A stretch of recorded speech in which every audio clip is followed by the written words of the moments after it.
बिस्मिल्लाहिर्रहमानिर्रहीम। Unique college secretary Lokpal campus की जानिब से प्रोफेसर मोहम्मद कासिम रज़ा आसिम खातिब हैं।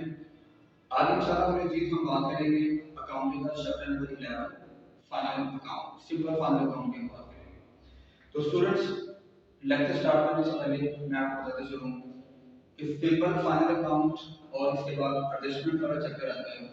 इन दोनों में से मिक्स होके 20 नंबर का एक सवाल लाहौर बोर्ड में कंपल्सरी है और वो हर साल आया करता है, बड़ा अहम चैप्टर है। तो शुरू करते हैं फाइनल अकाउंट।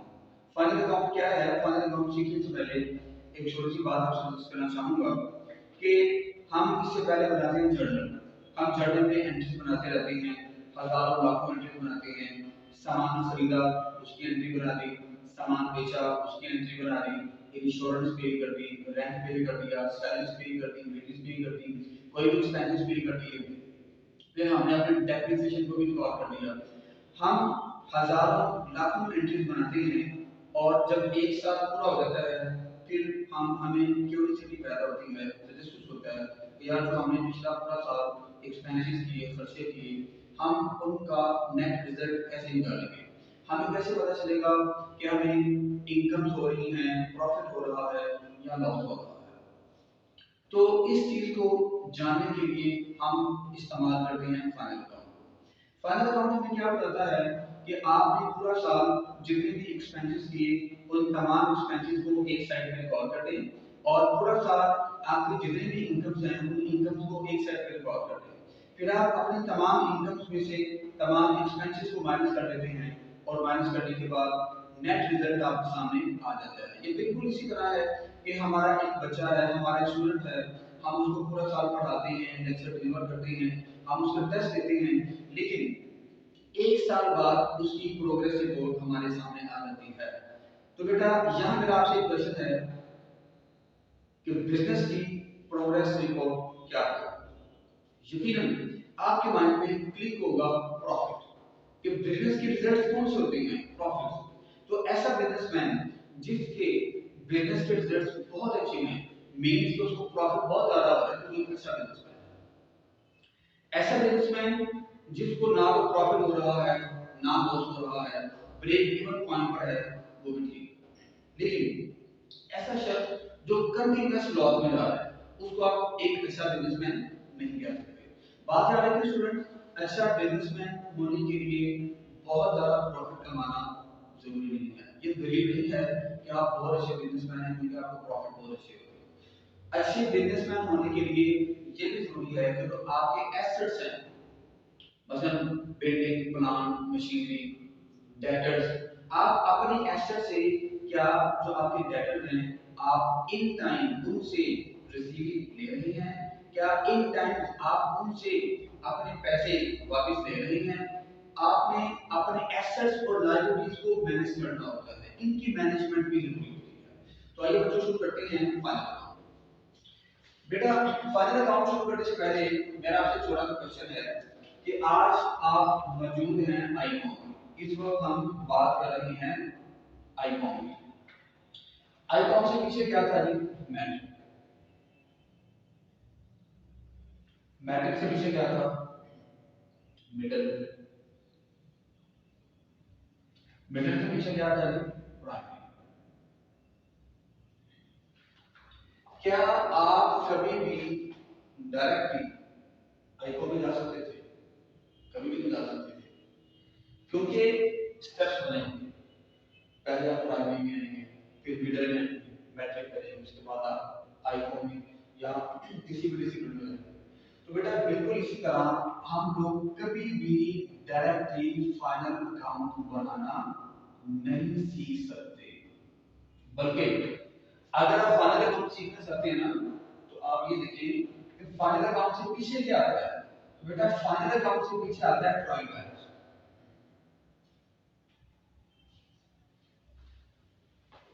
ट्रायल बैलेंस से पीछे क्या आता है? लेजर। और लेजर से पीछे क्या आते हैं? जर्नल। ठीक हो गया? तो ये दरअसल वही चीज है जो आपको पहले दिन सिखाई गई थी।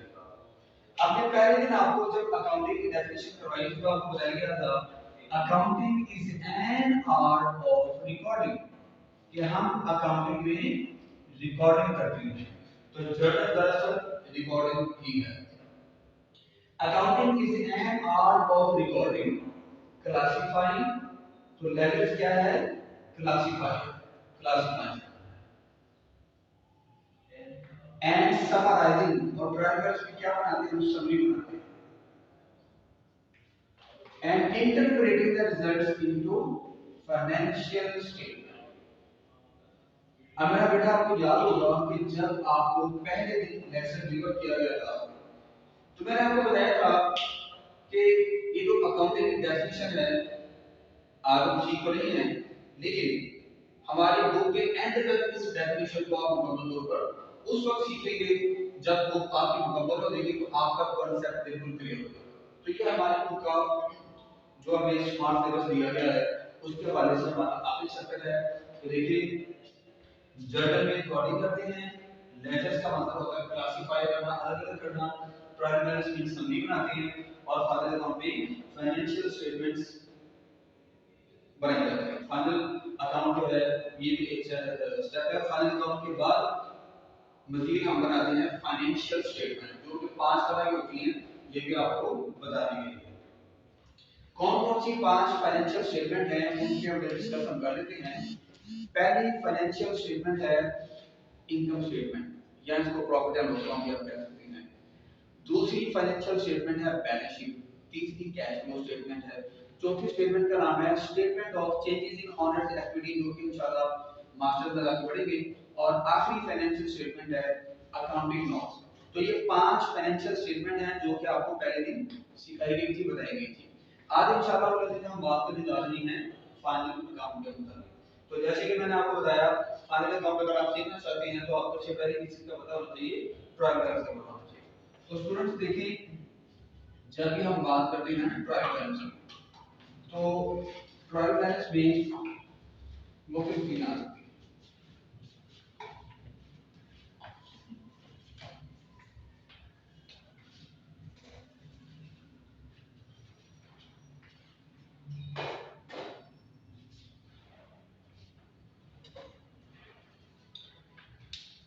ट्रायल बैलेंस में आपको एसेट्स दिए हों और एसेट्स का बैलेंस क्या होगा,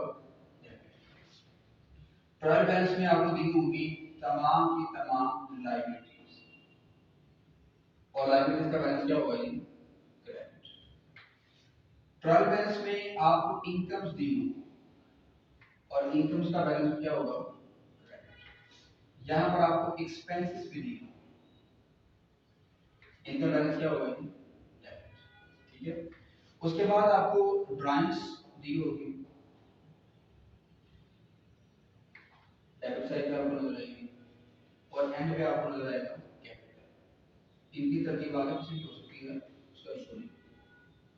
तो ये ट्रायल बैलेंस है, जब हम टोटल करते हैं तो दोनों साइड के बैलेंस हमेशा बराबर आते हैं। जब हम फाइनल अकाउंट बनाते हैं तो फाइनल अकाउंट बनाते हुए ये जो दो चीजें होती है ना, ये दो चीजें ये चली जाती है बैलेंस शीट में। अब बैलेंस शीट क्या है इंशाल्लाह इनकी तरीके हम डिस्कस करेंगे आने वाले में। ये वाली दो चीजें बी बैलेंस शीट में जाती हैं,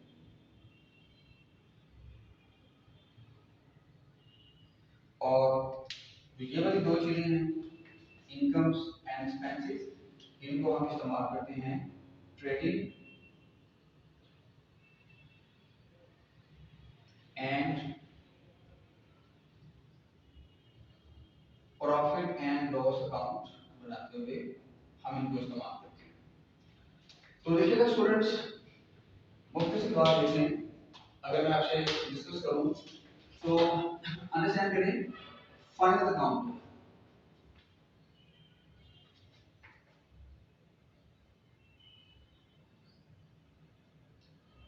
अगर मैं फाइनल अकाउंट को मुख्तसर आपको बयान करूं तो फाइनल अकाउंट बनाने के लिए दो चीजें आपने बनानी। एक आप बनाएंगे ट्रेडिंग अकाउंट,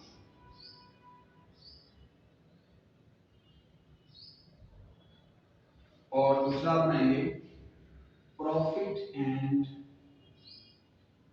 लॉस अकाउंट।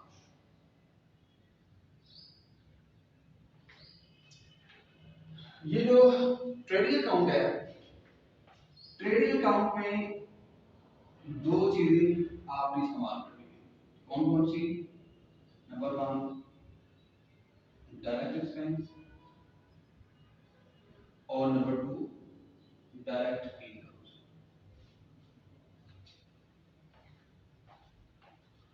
तो बच्चों, इन दोनों का जो डिफरेंस होगा, जो इन दोनों का फर्क होगा, वो या तो आपके लिए ग्रॉस प्रॉफिट कहलाएगा या ग्रॉस लॉस कहलाएगा। मीन्स हमें क्या करना होगा, डायरेक्ट इनकम्स अगर ज्यादा है तो डायरेक्ट इनकम्स में से डायरेक्ट एक्सपेंसेस को माइनस करना है, तो आपका आंसर आ जाएगा ग्रॉस प्रॉफिट। लेकिन अगर डायरेक्ट इनकम्स थोड़ी हैं, डायरेक्ट एक्सपेंसेस ज्यादा हैं, तो आपने डायरेक्ट एक्सपेंसेस में से डायरेक्ट इनकम्स को माइनस कर देना है, तो आपका आंसर क्या आ जाएगा, gross loss. Profit and loss account की जब हम बात करें तो प्रॉफिट एंड लॉस अकाउंट बनाने के लिए दो चीजें हमारे जहन में होनी चाहिए। नंबर वन, तमाम के तमाम इनडायरेक्ट एक्सपेंसेस और तमाम के तमाम इनडायरेक्ट इनकम्स।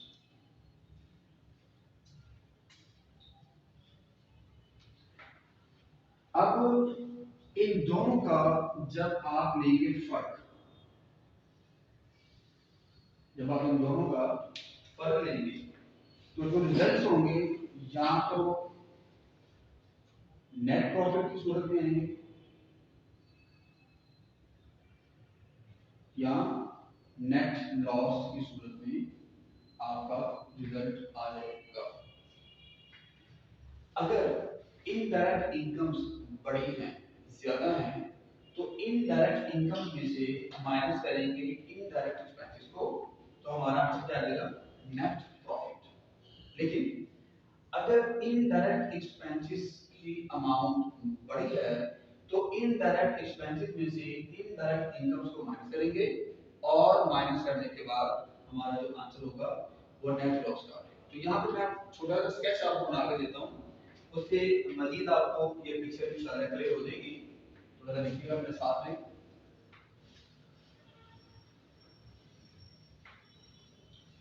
इसमें भी हम लोगों ने टी अकाउंट भी बनाना होता है, जिस तरह टी अकाउंट बनाना सीखे थे, इसमें भी आप सेम टी अकाउंट ही बनाएंगे। तो देखिएगा बच्चों, हम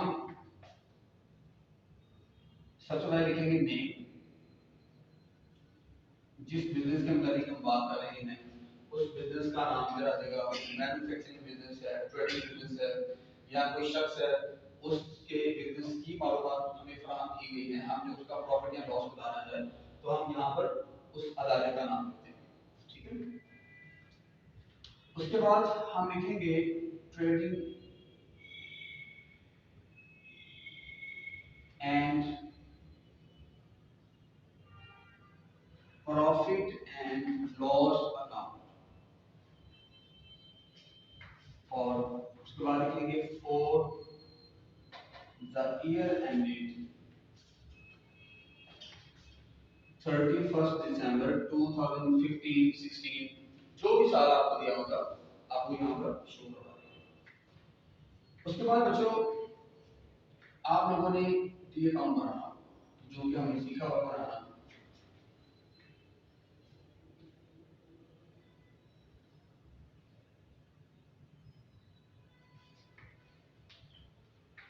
एक तरफ हम तमाम के तमाम एक्सपेंसेस लिखते हैं, अगर आप चाहें तो यहाँ पर आप डिटेल्स या पर्टिकुलर्स भी लिख सकते हैं।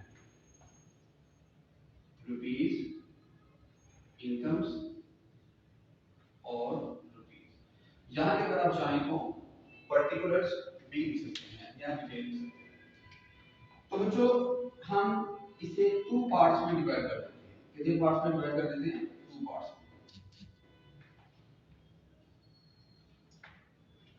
जो ऊपर वाला पार्ट है वो ट्रेडिंग अकाउंट है, ठीक है। जो नीचे वाला पार्ट है वो है प्रॉफिट एंड लॉस अकाउंट। बात क्या देखें, ऊपर वाले अकाउंट में हम हमेशा उन तमाम एक्सपेंसेस को या इनकम्स को लिखेंगे जो फैक्ट्री के अंदर हो रही हैं, जो चीजों की मैन्युफैक्चरिंग करते वक्त हो रही हैं, उन एक्सपेंसेस या इनकम्स को हम यहाँ पर शो करवाएंगे, ठीक है। इन दोनों का जो फर्क होगा उसको हम क्या लिखेंगे, यहाँ पर ग्रॉस प्रॉफिट या ग्रॉस लॉस, ठीक है।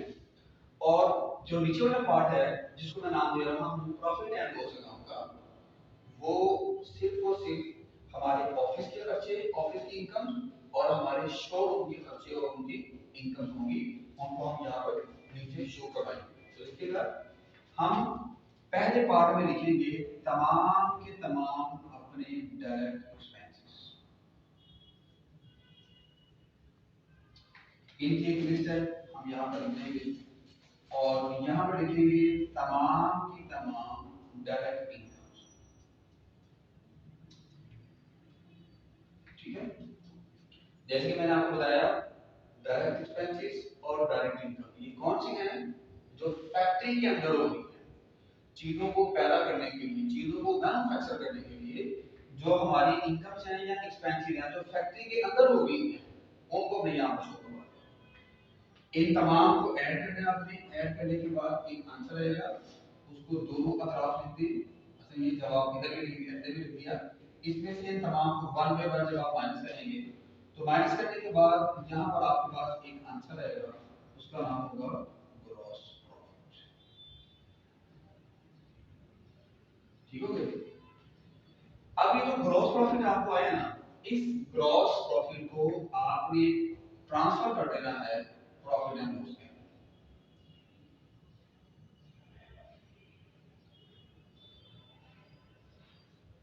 ठीक है। इसके लिए बेशक लिख भी दें transfer to profit and loss account. अब बच्चों आपने क्या करना है, ये हमारा पहला पार्ट ट्रेडिंग अकाउंट कंप्लीट हो गया। अब हम बात करेंगे प्रॉफिट एंड लॉस अकाउंट। तो जैसे कि आपको बताया गया सामने कि जब हम प्रॉफिट एंड लॉस की बात करेंगे तो तमाम के तमाम इनडायरेक्ट इनकम्स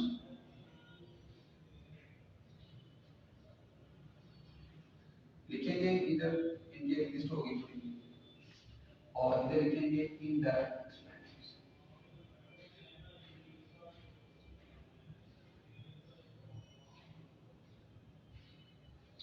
इसकी पूरी लिस्ट है यहाँ पर लिखेंगे, ठीक है। अब आपने देखना है दोनों में से बड़ी साइड कौन सी है, तो 90% या इससे भी ज्यादा परसेंटेज अगर हम लें तो आपकी बुक में इनकम साइड बढ़ जाती है, 99% इनकम साइड बढ़ जाती है, ठीक है। इनकम साइड का आंसर इधर भी लिखें और इनकम साइड का आंसर इधर भी लिखें। इनकम में से जब आप तमाम इनडायरेक्ट एक्सपेंसेस माइनस करेंगे तो माइनस करने के बाद आप लोगों के पास आंसर आ जाएगा नेट प्रॉफिट, ठीक हो गया। अब ये वाला जो नेट प्रॉफिट आपके पास आ गया ना, इस नेट प्रॉफिट को हम लोगों ने ट्रांसफर कर देना है बैंक में, ठीक है बच्चों।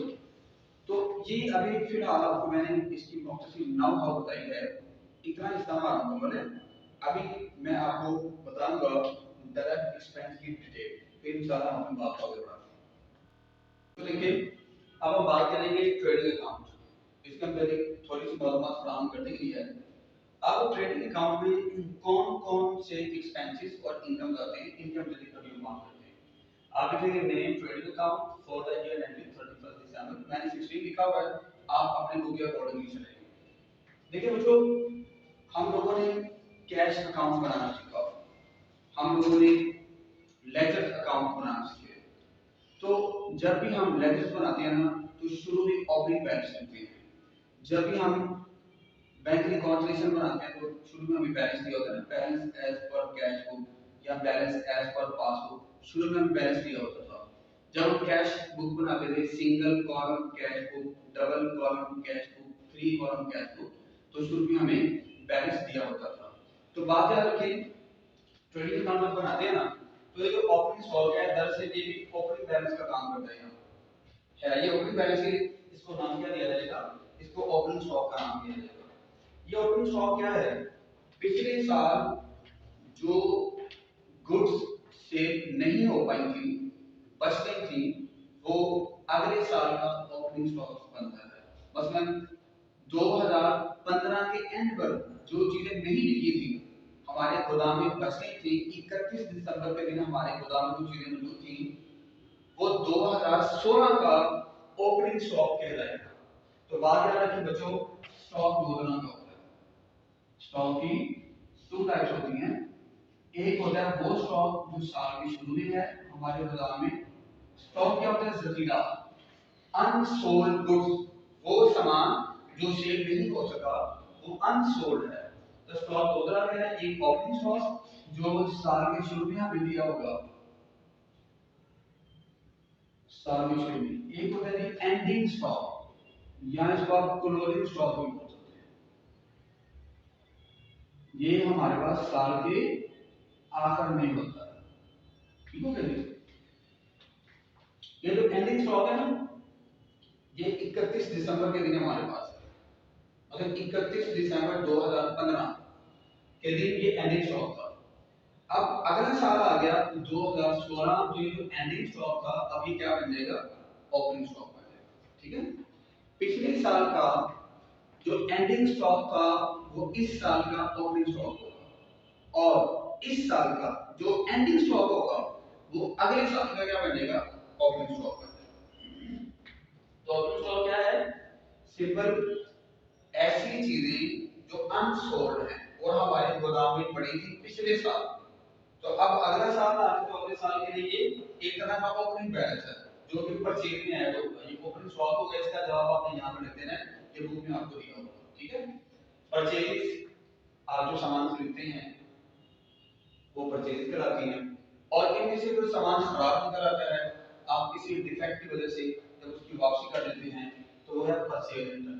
तो आपने 10 रुपए की चीजें खरीदी, 1 रुपए की चीजें खराब निकल आई, तो 10 में से 1 माइनस करके 9 रुपए आपने यहाँ शो करवा दें। ठीक है, मिसाल ये कैरी इनवर्ड। कैरी इनवर्ड क्या होता है, आपने जहां से सामान खरीदा है वहां से सामान लेकर अपने गोदाम तक लेकर जाना, या मार्केट में सेल करने के लिए लेकर जाना, जो दरमियान में खर्चा आता है ना, जो दरमियान में खर्चा आता है, उस खर्चे का नाम है कैरी फॉरवर्ड।